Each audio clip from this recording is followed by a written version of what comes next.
Shalom sahabat LTVC yang diberkati Tuhan, senang kita dapat kembali berjumpa dalam ibadah online pada hari ini. Dan bagi saudara yang baru pertama kali bergabung dalam ibadah online kami mengucapkan selamat datang. Sebelum ibadah ini, saya akan membagikan satu ayat yang kita ambil dari Ibrani 11 ayat 1. Iman adalah dasar dari segala sesuatu yang kita harapkan dan bukti dari segala sesuatu yang tidak kita lihat. Kiranya Tuhan memberikan kita iman yang kuat untuk menjadi seorang Kristen yang normal, yang meninggikan Tuhan, melayani Tuhan dengan segenap hati, dengan segenap jiwa, dan dengan segenap akal budi. Kiranya kehadiran kami dapat membawa berkat bagi seluruh sahabat LTVC. Tuhan Yesus memberkati.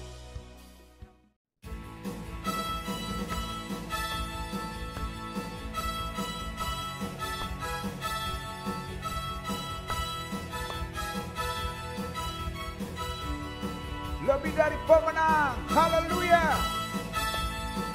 Terpujilah Engkau Tuhan, terpujilah Engkau Raja segala Raja, haleluya. Mari katakan, lebih dari pemenang dalam segala perkara. Iblis telah dikalahkan oleh kuasa darahnya. Jika Allah di pihak kita, siapa dapat melawan? Kita lebih dari pemenang. haleluya. Haleluya. Kibarkanlah panjinya, Yesus Raja segala raja. Haleluya. Haleluya. Bangkitlah gerejanya, kita lebih dari pemenang. Haleluya. Kau ciptakan setiap umat-Mu Tuhan, bukan dalam ketakutan dan kelemahan, tapi lebih dari pemenang. Hey, Lebih dari pemenang dalam segala perkara. iblis telah dikalahkan. Iblis telah dikalahkan oleh kuasa darahnya. Jika Allah di pihak kita, siapa dapat melawan? Kita lebih. Haleluya. Dari Sekali lagi katakan, lebih dari pemenang. Lebih dari pemenang dalam segala perkara. Iblis telah dikalahkan oleh kuasa darahnya. Jika Allah di pihak kita, siapa dapat melawan? Kita lebih dari pemenang. Haleluya. Haleluya. Kibarkanlah panjinya, Yesus Raja segala raja. Haleluya. Haleluya. Bangkitlah gerejanya, kita lebih dari pemenang. Haleluya. Sekali lagi. Haleluya. Kibarkanlah panjinya, Yesus Raja segala raja. Haleluya. Bangkitlah gerejanya, kita lebih dari pemenang. Kita lebih dari pemenang. Kita lebih dari pemenang. Sekali lagi katakan, kita lebih dari pemenang. Haleluya. Terpujilah Engkau Tuhan. Terpujilah Engkau Rajaku. Haleluya. Terima kasih Tuhan.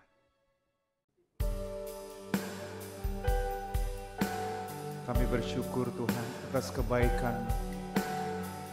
Kekuatan kami hanya datangnya daripada Engkau Tuhan. Kami serahkan segala sesuatunya ke dalam tangan pengasihan Tuhan. Berkati setiap umat Tuhan. Pulihkan dan kuatkan kami Tuhan. Bangkitkan kami kembali dengan roh-Mu Tuhan. Terpujilah nama-Mu. Haleluya Jesus. Kekuatan di jiwaku, ketenangan di batinku, ada dalam hadirat-Mu, ku menyembah-Mu. Tersungkurku di kaki-Mu Tuhan. Tersungkurku di kaki-Mu, Rasakan hadirat-Mu Bapa. rasakan hadirat-Mu. Haleluya Jesus. Takkan ku melepaskan-Mu, Kau cahaya bagiku, mengiringmu seumur hidupku, masuk dalam rencana-Mu Bapa. Pikiranku, kehendakku, ku serahkan padamu. Harapanku hanya di dalam-Mu, ku kan teguh bersama-Mu Tuhan. Jadikanku bejana-Mu untuk memuliakan-Mu.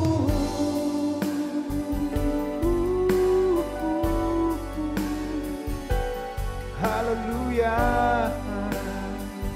Terpujilah Engkau Tuhan. Haleluya Jesus.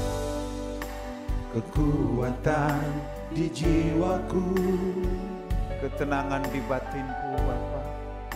ketenangan batinku, Ada dalam hadirat-Mu.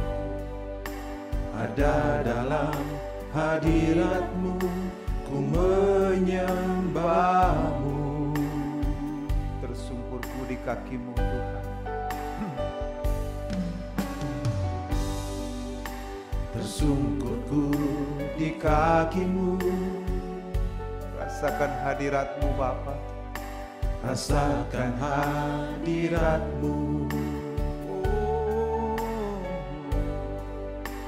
Takkan ku melepaskan-Mu, Kau cahaya bagiku, mengiringmu seumur hidupku, masuk dalam rencana-Mu Bapa. Pikiranku, kehendakku, Serahkan padamu Tuhan. ku serahkan padamu. Harapanku hanya di dalam-Mu, ku kan teguh bersama-Mu Tuhan. Jadikanku Bejana-Mu. bejana Amin. Haleluya. Terpujilah Kau Tuhan. untuk memuliakan-Mu. Mengiringmu Tuhan. Seumur hidupku, Haleluya. Haleluya. masuk dalam Masuk dalam rencana-Mu Bapa. rencana-Mu Bapa. Pikiranku, kehendakku, Amin. Serahkan padamu Tuhan. ku serahkan Haleluya. padamu. Harapanku hanya di dalam-Mu Di Tuhan. dalam-Mu, Bukan teguh bukan teguh bersama-Mu bersama-Mu Tuhan. Oh, Jadikanku bejanamu. Amin. Untuk memuliakan, Katakan mengiringmu Tuhan. mengiringmu seumur hidupku. Masuk dalam Masuk dalam rencanamu Bapa, pikiranku, kehendakku, ku serahkan padamu. Harapanku hanya di dalam-Mu. Ku kan teguh bersamamu Tuhan. Jadikan ku bejanamu untuk memuliakan-Mu, mengiringmu seumur hidupku. Bapa. Masuk dalam Haleluya. rencanamu Bapa, pikiranku, kehendakku, Yes Lord. ku serahkan padamu. Harapanku hanya di dalam-Mu. Ku kan teguh bersamamu Tuhan. Jadikan ku bejana, Jadikanmu. Amin. untuk memuliakan-Mu. Haleluya. Terpujilah nama-Mu Tuhan. Jadikan kami bejana-Mu. Jadikan kami Tuhan Bapa, memuliakan-Mu, mengagungkan Engkau Tuhan. Haleluya. Oh. Haleluya. Mengiringmu seumur hidup kami Tuhan. Haleluya. Terpujilah Engkau Bapa, terpujilah Kau Yesus, dan umat-Mu menyembah-Mu, dan umat-Mu tinggikan Engkau. Biar Kau senantiasa dimuliakan kami. Haleluya. Haleluya. Haleluya. Kami menyembah-Mu. Terima kasih Tuhan. Terpujilah Engkau Bapa. Kami bersyukur atas kebaikan-Mu Tuhan. Di dalam nama Yesus, kami siap ditaburi oleh benih firman-Mu Bapa. Ubahkan setiap kami Tuhan. Lembutkan setiap hati yang keras Tuhan. Biar kami semua dapat mengerti rencana dan kehendak Tuhan. Terpujilah Engkau Tuhan. Haleluya. Amin. Dan waktu selanjutnya untuk hambanya yang dikasihi Tuhan. Tuhan Yesus memberkati. Shalom Sobat LTVC dimanapun Anda berada. Apa kabar semuanya? Semoga kita semua baik-baik dan sehat selalu. Sobat LTVC, pernahkah kita berpikir tentang Kristen yang normal itu seperti apa? Kitab Efesus secara garis besar adalah sikap hidup atau lifestyle sebagai orang Kristen yang normal atau yang sebagaimana mestinya. Salah satunya adalah sikap sebagai seorang prajurit. Kebanyakan orang berpikir bahwa kalau dia melayani dia akan mendatangkan berkat dari Tuhan. Ini ada benarnya. Tetapi salah jika Anda berpikir bahwa Anda bisa membeli berkat Tuhan dengan pelayanan. Pelayanan harus didasari oleh panggilan hati nurani. Bukan karena ingin mendapatkan imbalan atau upah. Pernah ada yang berkata, saya sudah berkorban untuk pelayanan sedemikian rupa. Jika saya masih kena masalah atau penyakit, saya akan marah besar dengan Tuhan dan protes dengan Tuhan. Yang model begini bukan pelayan Tuhan. Ini namanya kuli preman yang biasanya memaksa kita memakai jasa mereka untuk menurunkan barang. Setelah itu, Anda akan dikenai upah jasa mereka yang sangat mahal. Jika tidak diberi, maka Anda akan diancam dan mungkin akan dikeroyok. Ini adalah pemerasan. Jika motivasi pelayanan seperti ini, namanya salah asuhan, salah didik, atau gagal paham. Untung aja Tuhan itu masih bermurah hati. Kadang-kadang Tuhan masih memberkati kita. Tuhan memang tidak pernah berhutang budi kepada siapapun. Jangan sampai Tuhan berkata, nih ambil nih upahmu nih, pergi sana. Sobat LTVC, kita sering sekali mendengar kata berkat dari khotbah-khotbah. Dan berkat itu selalu diartikan dengan kesuksesan, kenikmatan hidup, kemewahan, dan lain-lain. Bahkan pengkhotbah-pengkhotbah tersebut sengaja memamerkan gaya hidupnya yang jet set.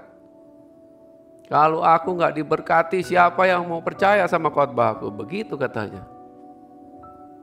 Sobat LTVC, antara berkat dan nikmat, dua kata ini mempunyai arti yang sangat berbeda. Berkat seringkali dipersamakan dengan nikmat. Berkat tidak selalu nikmat. Faktanya, dunia bisa memberikan kenikmatan, tapi bukan berkat. Lukas 8 ayat 14 berbicara tentang 4 jenis tanah. Salah satunya tanah yang penuh semak duri. Benih yang jatuh di tanah tersebut tumbuh sebentar, lalu mati terhimpit duri. Semak duri diartikan, artinya di sini, kekhawatiran, kekayaan, dan kenikmatan hidup. Sobat LTVC, apakah kita makin bertumbuh dalam pengenalan akan Tuhan? Atau kita hanya melakukan ritual pelayanan demi menikmati nikmat-nikmat yang tadi itu? Kedua hal tersebut jelas akan menentukan kemana arah tujuan iman kita. Jangan sampai kita terjebak dalam kebingungan rohani. Orang yang bingung sudah pasti akan tersesat. Sobat LTVC, kitab Efesus mengajarkan bahwa hidup kekristenan adalah seperti prajurit. Seorang prajurit tidak mungkin berperang dalam keadaan bingung. Kita harus mengerti dengan jelas mana kawan, mana lawan. Target pertempuran harus jelas, sehingga tidak dikecohkan oleh musuh dan situasi di lapangan. Efesus 6 ayat 10, hendaklah kamu kuat di dalam Tuhan, di dalam kekuatan kuasanya. Sobat LTVC, kita sering mendengar tentang kesaksian, tentang orang yang menceritakan tentang kesuksesan dan kenikmatan hidup.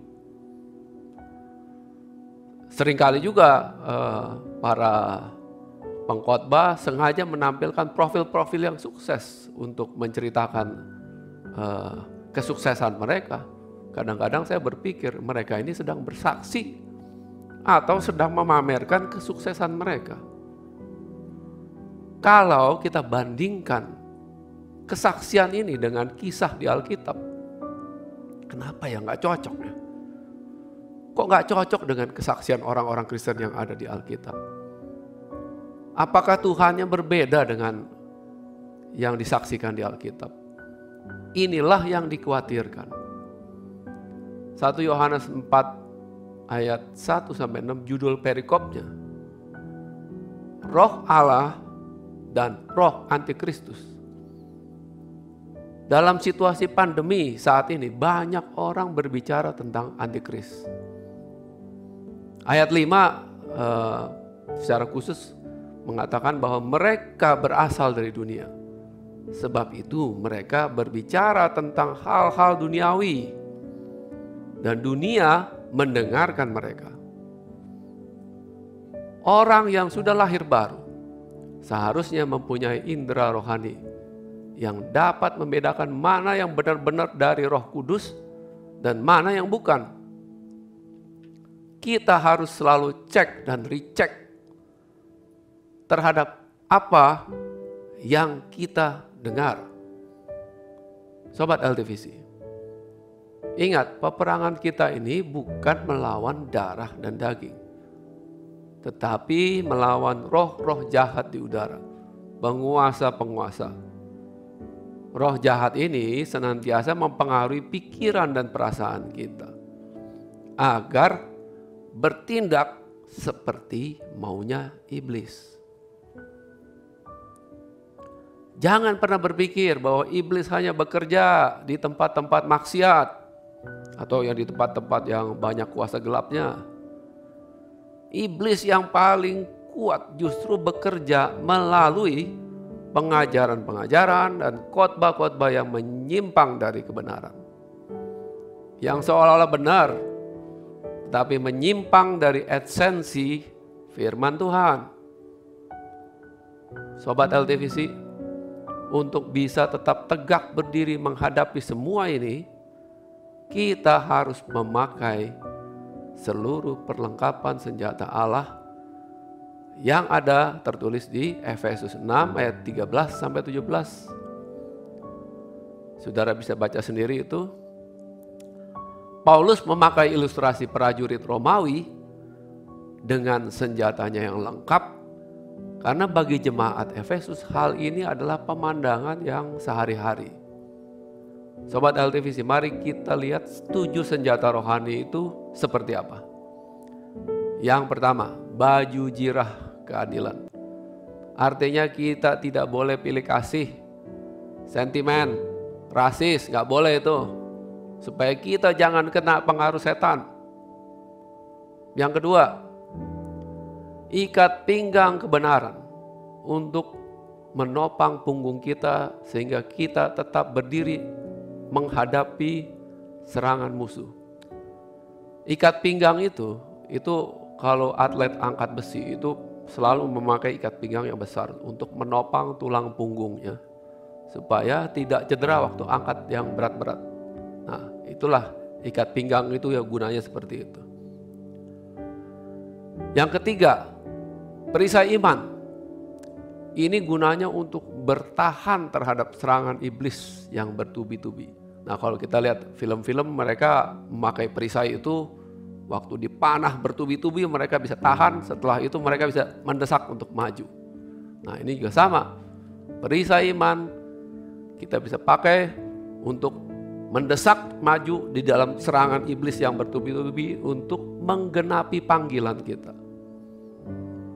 Yang keempat, ini adalah kasut atau alas kaki pemberita Injil. Orang yang tidak pernah mengalami Injil kasih karunia sama aja tidak pakai kasut. Artinya kakinya masih nempel dengan dunia ini. Oleh sebab itu kesaksiannya juga urusan-urusan yang bersifat duniawi. Yang demikian pasti tidak dapat memberitakan Injil. Yang kelima, ketopong keselamatan. Ini adalah ketopong itu helm, yaitu untuk melindungi pikiran kita dari pengajaran yang tidak benar. Yang walaupun saya bilang tadi yang dikhotbahkan dari mimbar, tapi sebenarnya itu bukan Injil.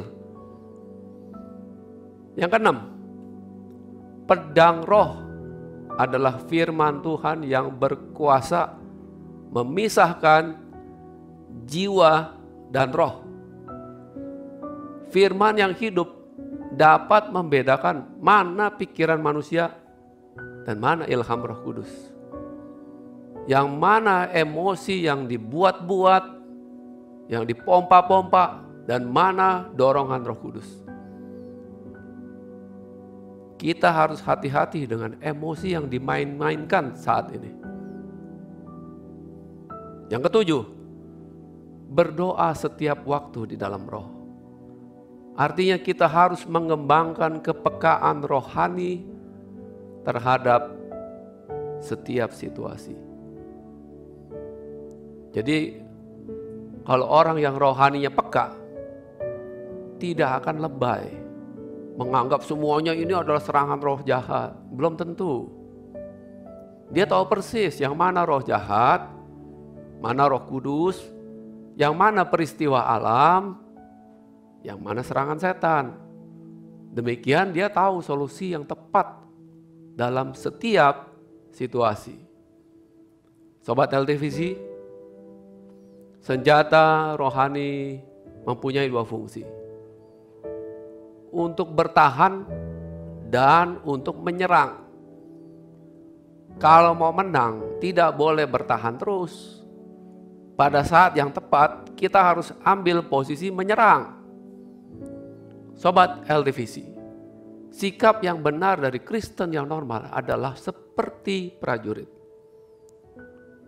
yang mengerti jelas panggilan hidupnya. Seperti yang dikatakan dalam 2 Timotius 2 ayat 3-4. Ikutlah menderita sebagai seorang prajurit yang baik dari Kristus Yesus. Seorang prajurit yang sedang berjuang tidak memusingkan dirinya dengan soal-soal penghidupannya. Supaya dengan demikian, ia berkenan kepada komandannya. Seluruh pikiran dan perasaannya harus fokus untuk menang di dalam peperangan dan panggilan kita. Tidak memusingkan dirinya dengan soal penghidupannya, artinya dia tidak terganggu dengan masalah-masalah kehidupan. Walaupun ada, tapi dia harus tetap teguh pada panggilannya.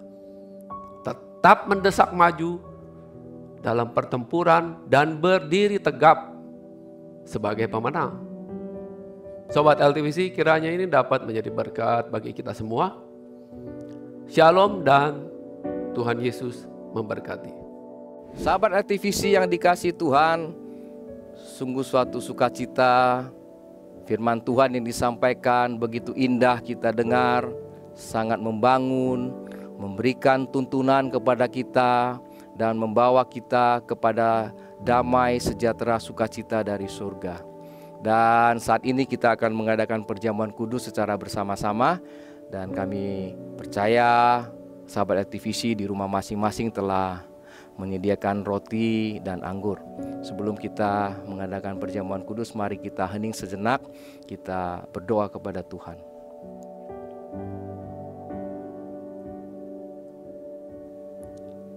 Baik sahabat LTVC, mari kita angkat hosti di atas kepala. Sebab apa yang telah kuteruskan kepadamu telah aku terima dari Tuhan, yaitu bahwa Tuhan Yesus pada malam waktu ia diserahkan mengambil roti. Dan sesudah itu ia mengucap syukur atasnya. Ia memecah-mecahkannya dan berkata, inilah tubuhku yang diserahkan bagi kamu. Perbuatlah ini menjadi peringatan akan aku. Bukankah roti yang akan kita pecah-pecahkan ini merupakan persekutuan dengan tubuh Kristus? Amin. Mari kita makan bersama-sama.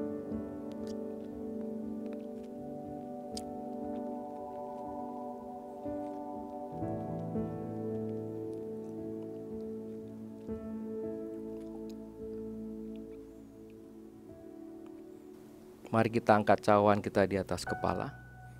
Demikian juga yang mengambil cawan sesudah makan lalu berkata, cawan ini adalah perjanjian baru yang dimeteraikan oleh darahku.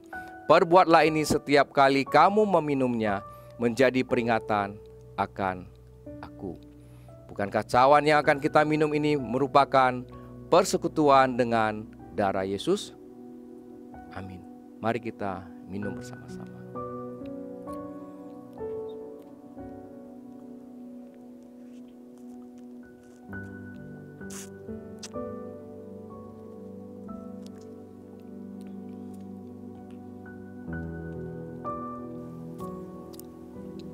Sahabat LTVC, setelah mengadakan perjamuan kudus, kita mengerti bahwasanya firman Tuhan berkata, apabila kita dalam Yesus, Yesus dalam kita, firman Tuhan dalam kita, maka mintalah.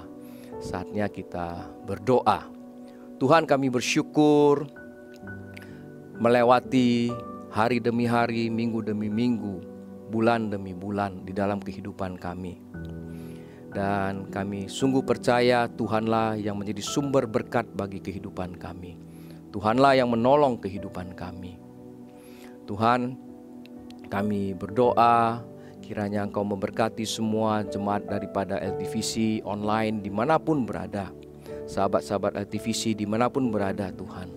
Kau memberkati semua keluarganya Tuhan. Kau jauhkan dari segala macam tipu muslihat iblis, segala macam perpecahan, segala macam rencana-rencana orang-orang yang jahat Tuhan. Kau lindungi, bungkus dengan kuasa darah-Mu Tuhan. Kami percaya semua sahabat LTVC Engkau lindungi dimanapun berada Tuhan. Biarlah Kau memberikan pencerahan kepada setiap keluarga untuk hal-hal yang akan mereka lakukan di dalam kehidupannya Tuhan. Kami juga mau berdoa untuk bangsa dan negara kami Indonesia Tuhan. Juga kota di mana setiap sahabat LTVC tinggal. Agar Kau memberkati Tuhan. Kau memberikan keadaan yang damai, sejuk, nyaman. Di mana kami bersama dengan sahabat LTVC berada Tuhan. Kami percaya negara Indonesia bangkit menjadi negara yang kuat dan diperhitungkan di dunia ini Tuhan. Kau memberkati pemerintahan, Kau memberkati presiden sampai jajaran di tingkat yang paling bawah pun. Dan semua lembaga-lembaga pemerintahan Engkau memberkatinya Tuhan. Agar negara Indonesia adalah benar-benar negara yang kesejahteraannya meningkat dari tahun ke tahun. Terima kasih Tuhan. Sahabat LTVC dimanapun berada, kini saatnya kita mengakhiri ibadah. Dan arahkan hatimu kepada Tuhan, angkatlah kedua belah tanganmu. Terimalah berkat rahmat dan anugerah dari Allah Bapa melalui anaknya Yesus Kristus dan persekutuannya dengan Roh Kudus mulai saat ini sampai selama-lamanya. Mari yang percaya sama-sama katakan amin.